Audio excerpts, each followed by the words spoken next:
Materiality एक ऐसा concept है कि बच्चे सीएमए फाइनल में भी पहुंच जाते हैं ना, तो काफ़ी सारे बच्चों को स्टिल मटीरियलिटी कॉन्सेप्ट का पता नहीं होता और वो इस मटीरियलिटी को सीधा कंपेयर करने लग जाते हैं स्टॉक से, मटीरियल से। ठीक है बच्चों, इस मटीरियलिटी का मटीरियल से कोई लेना देना नहीं है। इस मटीरियलिटी का मतलब होता है इंपॉर्टेंस। ठीक है, सो दैट मीन्स मटीरियल का मतलब हो गया इंपॉर्टेंट। याद रखना बच्चों, मटीरियलिटी मतलब इंपॉर्टेंस। अब सवाल ये कि इंपॉर्टेंस किस पॉइंट ऑफ व्यू से, किस चीज को हम इंपॉर्टेंट कहते हैं।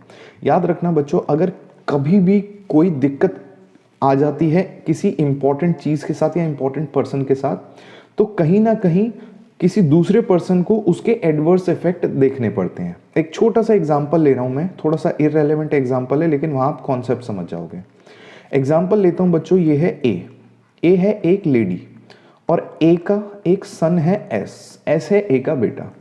अगर किसी भी रीजन से ए की तबीयत खराब हो जाए, एक माँ है, अगर माँ की तबीयत खराब हो जाए ना, तो बेटे का पूरा जो शेड्यूल हो जाएगा वो पूरा का पूरा शेड्यूल हिल जाएगा। इसे खाना टाइम पे नहीं मिलेगा, ये पढ़ाई टाइम पे नहीं कर पाएगा, ये ऑफिस टाइम पे नहीं जा पाएगा। सो दैट मीन्स ए इसके लिए हो गई मटीरियल, मम्मी हो गई मटीरियल। अब मटीरियल मतलब सामान नहीं समझना है आपको मटीरियल का मतलब समझना है इंपॉर्टेंट, कि भैया एस के लिए उसकी मम्मी बहुत इंपॉर्टेंट है, क्योंकि अगर मम्मी बीमार हो गई ना तो इसके पूरे काम पे क्या होगा, इसके काम पे पड़ेगा एडवर्स इफेक्ट। सिमिलरली बच्चों, बिजनेस के पास भी ऐसे ढेर सारे एसेट्स होते हैं जिन एसेट्स को अगर कुछ हो जाए तो बिजनेस की परफॉर्मेंस पे पड़ेगा एडवर्स इफेक्ट, या फिर बिजनेस की डिसीजन मेकिंग पे पड़ेगा एडवर्स इफेक्ट। ठीक है, तो बस ये बात समझ लेना कि कोई भी चीज जो बिजनेस के एसेट्स को अफेक्ट करे और एसेट्स अफेक्ट होने के बाद बिजनेस परफॉर्मेंस को या फिर बिजनेस डिसीजन मेकिंग को एडवर्सली इफेक्ट करे, तो वो एक पर्टिकुलर चीज हो जाती है इंपॉर्टेंस उस पर्टिकुलर बिजनेस के लिए। इसी को बोलते हैं बच्चों कॉन्सेप्ट ऑफ मटीरियलिटी। अब सबसे पहले जब मैं बच्चों से पूछता हूँ कि मटीरियलिटी कॉन्सेप्ट क्या है, तो वो बोलते हैं सर मटीरियल आइटम्स जो होते हैं उनको डिस्क्लोज करना चाहिए। तो बच्चों ये तो एकदम सरासर गलत बात आप कह रहे हो। अकाउंट्स में तो हर एक चीज़ की डिस्क्लोज किया जाता है। आपने 5 रुपए की चाय भी पी होगी, 2 रुपए का पेन भी खरीदा होगा, वो भी मिसलिनियस एक्सपेंस में जाते हैं। दैट मीन्स डिस्क्लोज या फिर रिकॉर्डिंग तो हर चीज़ की हो रही है।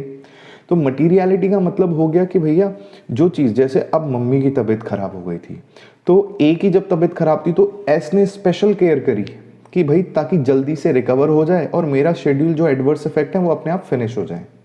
ठीक है, सिमिलरली जो बिजनेस के एसेट्स होते हैं, अब बिजनेस के भी ढेर सारे एसेट्स हैं बच्चों, बट ऐसे एसेट्स जो अगर कुछ खराब हो जाए ना तो बिजनेस पे एडवर्स इफेक्ट मिलेगा। एक छोटा सा एग्जांपल लेता हूं बच्चों, मान लो ये मैं एक टेबल पे बैठा हूं और इस टेबल पे काम कर रहा हूं, मेरे लिए ये एसेट है। इस टेबल पे चाय गिर जाए तो क्या मेरा बिजनेस एडवर्सली अफेक्ट होगा? आप बोलोगे नहीं सर जी, कपड़ा लो, पोंछ दो, कॉलिन मारो, अच्छे से साफ कर दो। लेकिन एक बहुत बड़ा प्लांट है जिस प्लांट में बोला गया है कि इसमें गलती से भी एक बूंद भी पानी की नहीं जानी चाहिए, उस प्लांट में गलती से 1 कप चाय चली जाए तो क्या होगा? वही प्लांट आपके लिए मटीरियल आइटम हो गया। आप गलती से भी ना कोई भी मॉइस्चर कंटेंट वहां नहीं जाने दोगे। वेयर एज अगर मैं बात करूं अपने फर्नीचर की, ये मटेरियल नहीं है मेरे लिए, चलो मटेरियल है, इसके बिना मैं पढ़ा नहीं सकता, लेकिन उतना हाईली मटेरियल नहीं है जितना किसी दूसरे बिजनेस के लिए उसका प्लांट हो गया जहां मॉइस्चर हमें नहीं जाने देना। तो आपको ये भी याद रखना है कि एक ही टाइम पे एक एसेट किसी के लिए मटेरियल हो सकता है और किसी के लिए मटेरियल नहीं हो सकता है। ठीक है, जैसे हो सकता है किसी के लिए मम्मी की तबीयत इंपॉर्टेंट है, किसी के लिए पापा की होगी, किसी के लिए उसकी होगी, तो कुछ भी हो सकता है। ठीक है, चलिए तो ये बात हो गई। अब एक छोटा सा एग्जांपल भी दे देते हैं बच्चों। जैसा मैंने कहा कि एक चीज एक टाइम पे एक व्यक्ति के लिए मटेरियल है तो जरूरी नहीं है कि दूसरे के लिए भी मटेरियल हो। एक छोटा सा एग्जांपल मैं आपको दे रहा हूं। मान लेते हैं आपका एक बिजनेस है जिसका नाम है ABC लिमिटेड, और एक बिजनेस है RIL, सुना होगा बच्चों नाम, रिलायंस इंडस्ट्रीज लिमिटेड। आपको पता है कितना बड़ा बिजनेस है, मेरे को बताने की जरूरत नहीं है। तो आपका जो बिजनेस है बच्चों, आपके बिजनेस की टर्नओवर है 1 लाख रुपीज एंड आपके पास एक मशीनरी पड़ी है 80,000 रुपीज की। दैट सेम मशीन, ये same machine RIL Reliance industries limited के पास भी है 8,000 रुपए की, सॉरी 80,000 कर देते हैं। अब आपको पता है बच्चों 80,000 की आपकी मशीन है, 1 लाख की आपकी बिजनेस की वैल्यू दिख रही है। अगर इस मशीन को कुछ भी हुआ, कोई भी डिफेक्ट हुआ इस मशीन पे या कोई भी एक्सीडेंटल इवेंट हो गई इस मशीन के साथ, तो फॉर श्योर आपका प्रोडक्शन तो रुकेगा, और प्रोडक्शन आपका रुकेगा, प्रोडक्शन स्टॉप होगा, तो आपके बिजनेस पे लगेगा एडवर्स इफेक्ट। ठीक है, सेम मशीन रिलायंस इंडस्ट्रीज के पास भी है। अब रिलायंस इंडस्ट्रीज के पास भी अगर ऐसी मशीन डिफेक्ट हो गई तो उसके पास बहुत पैसा है, उसको फर्क नहीं पड़ेगा, नो इफेक्ट। ऑफकोर्स थोड़ा बहुत इफेक्ट होगा, लेकिन वो एकदम नेग्लिजिबल होगा, ऐसा कि जिसको आप इग्नोर कर सकते हो। अब ये जो बच्चों मैं कह रहा हूँ डिफेक्ट या फिर एक्सीडेंटल, तो याद रखना है मटीरियलिटी इंपॉर्टेंट चीज। बिजनेस एसेट की केयर आपको दो टाइप से करनी होती है, उनको दो तरीकों से देखना होता है कि इनमें कुछ गड़बड़ ना हो जाए। पहला होता है अकाउंटिंग ट्रीटमेंट के लिए, कि अकाउंटिंग ट्रीटमेंट कभी गलत ना हो।